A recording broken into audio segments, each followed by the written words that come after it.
તો બેટા ઝડપથી ગરમ રસોઈ કેવી રીતે કરું? ડોક્ટરે મને ધુવાડામાં કામ કરવાની ના પાડી છે.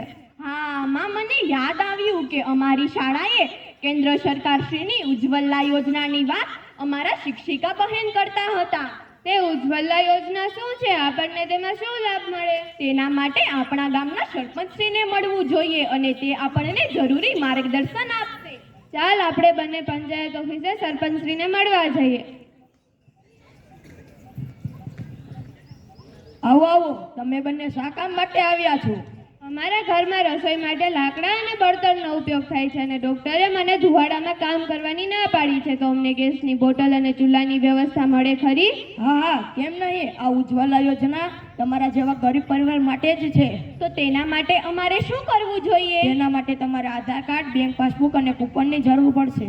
હા સરપંચશ્રી, આ બધું અમે સાથે લઈને જ આવ્યા છીએ. તો લાવો, હું તમારું ફોર્મ ભરી આપું અને થોડા દિવસ પછી હું જ તમને તમારા ઘરે આવી અને આપી જઈશ.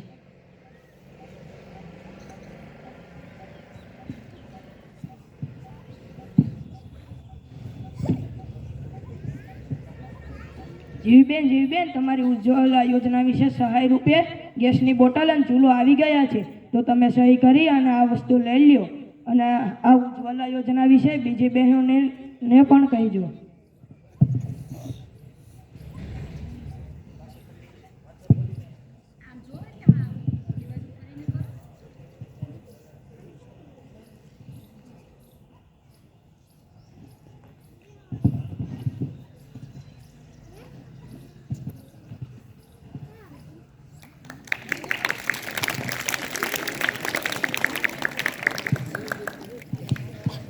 ખૂબ સરસ.